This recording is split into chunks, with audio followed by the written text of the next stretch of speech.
और एक बड़ी खबर है डोनेस्क से। डोनेस्क में रूसी सेना की बमबारी। डोनेस्क में फैब 500 बम से हमले किए गए। हमले में यूक्रेनी सेना के ठिकाने नष्ट हो गए।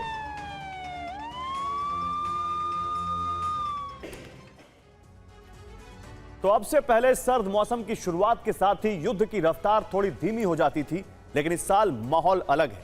नेटो की मदद से यूक्रेन ने रूस पर ताबड़तोड़ प्रहार कर दिया है। यूक्रेन में ब्लैकआउट कराने का मिशन रूस पहले ही चला रहा था, लेकिन अब यूक्रेन भी तेज रफ्तार से हमले कर रहा है।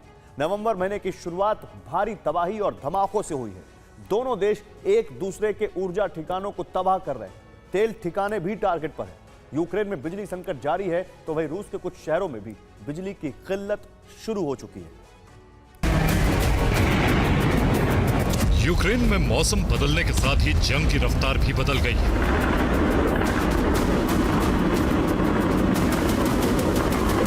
पुतिन रूस में अचानक आई तबाही से हैरान।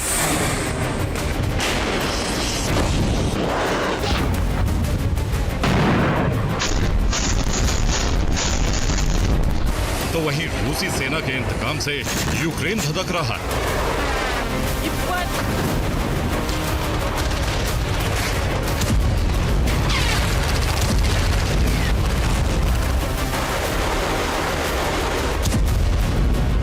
रूस के बंदरगाह, तेल रिफाइनरी और ऊर्जा ठिकानों पर धमाकों से रूस को नुकसान हुआ है। तो वहीं रूस के प्रतिशोध की आंधी ने यूक्रेन के लोगों को कई घंटे तक बगैर बिजली के रहने के लिए मजबूर कर दिया है। नवंबर में जंग भड़कने का अंदेशा कई वजहों से।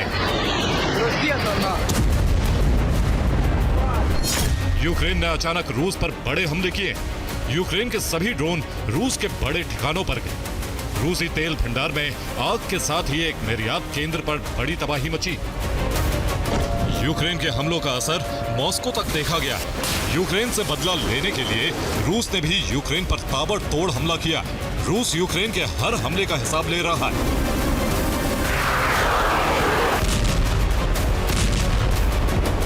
यूक्रेन ने रूस के तुआप्से बंदरगाह पर हमला किया, तो रूस ने बदला लेने के लिए यूक्रेन के ओडेसा पर प्रहार किया।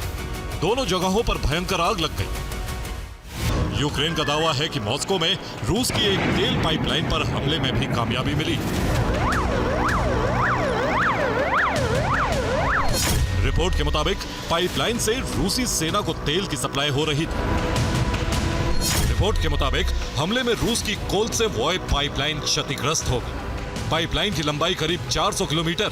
सेना को रियाजान, निज्नी, नोवगोरोड और मॉस्को से तेल की सप्लाई होती थी।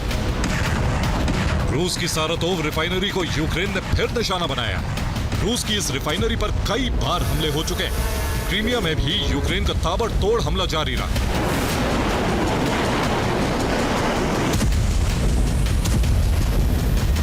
क्रीमिया में बिजली स्टेशन में धमाका हुआ। क्रीमिया में एयरपोर्ट को बंद करना पड़ा। कई जगहों पर धमाके की आवाज सुनी गई। ज़ेलेंस्की ने दावा किया है कि रूस में अब लगातार लॉन्ग रेंज हथियारों से हमले किए जाएंगे। लॉन्ग रेंज हथियारों से ही रूसी बंदरगाह को भी दहलाने में यूक्रेन कामयाब हुआ। यूक्रेन ने रूस के तुआप्से पोर्ट पर हमला करके रूस को बड़ा नुकसान पहुंचाया।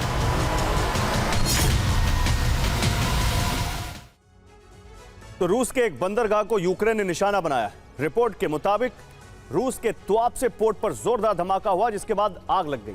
इस पोर्ट पे रोजनेफ्ट कंपनी से जुड़ी तेल रिफाइनरी भी है, जिसके एक यूनिट में आग लग गई। धमाके के बाद यहां मौजूद एक तेल टैंकर में भी आग लग गई। यहां की रिफाइनरी में प्रतिदिन 2,40,000 बैरल तेल का प्रोडक्शन होता है।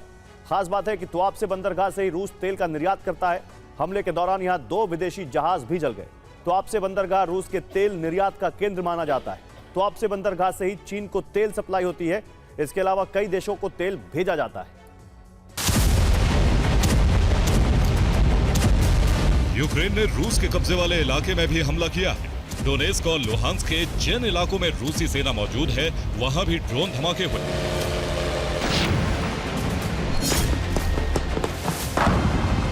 लुहांस्क में यूक्रेन ने बिजली स्टेशंस को निशाना बनाया। लुहांस्क भले ही यूक्रेन का इलाका है, लेकिन यहां की बिजली का इस्तेमाल रूसी सेना और समर्थक कर रहे हैं। डोनेस्क में भी यूक्रेन ने हमले किए।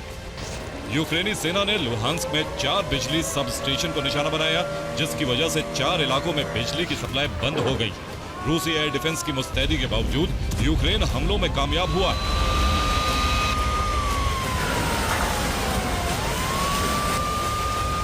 रिपोर्ट के मुताबिक यूक्रेन की मदद नाटो के कमांडर्स कर रहे हैं। यूरोप और अमेरिका से इंटेलिजेंस मिल रही है। हर हमले से पहले नाटो रणनीति बना रहा है। शुरुआती कामयाबी से यूरोप उत्साहित है और अब फिर बड़ी रणनीति बनाई जाएगी। मंगलवार को यूक्रेन के अटैक प्लान का नया ब्लूप्रिंट तैयार होना है और खास बात यह है कि इसे देशों के एक्सपर्ट्स तैयार करने वाले।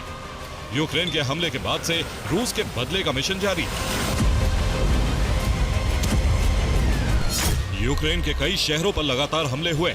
यूक्रेन में 10 घंटे तक बिजली कटौती शुरू हुई। यूक्रेन के हथियार कारखानों में काम प्रभावित हो रहा है। रूस तुआप्से पोर्ट पर हमले का बदला लेने के लिए यूक्रेन के ओडेसा बंदरगाह को टारगेट कर रहा है। ओडेसा में 2 दिनों से धमाके हो रहे हैं और रूस अब यूक्रेन से बदला ले रहा है। तुआप्से का बदला लेने के लिए रूस ने यूक्रेन के ओडेसा बंदरगाह पर हमला किया।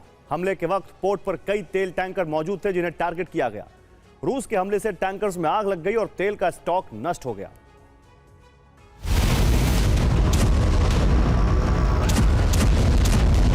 रूस की सेना बौखलाई हुई है और इसी बौखलाहट में यूक्रेनी सेना पर बम की बरसात हो रही है। फाब 500 बम से डोनेस्क में यूक्रेन ठिकानों को नष्ट किया जा रहा है। डिप्रो शहर पर भी रूस के हमले जारी हैं। इसके अलावा कई धमाके जेपोरिजिया में भी हुए हैं। रूसी सेना इन इलाकों में मजबूत स्थिति में है और यूक्रेन को लगातार नुकसान पहुंचा रही है। खार्किव में रूसी सेना ने आर्टिलरी से भी हमले किए, जबकि सूमी में रूस ने मिसाइल से एक गांव को निशाना बनाया है। यूक्रेन के हमलों के बाद से रूसी सेना सतर्क है और यूक्रेन के कई हमलों को नाकाम कर दिया गया है। रूस ने यूक्रेन के 283 ड्रोन को गिराने का दावा किया। Bureau report, TV9 Bharatvarsh.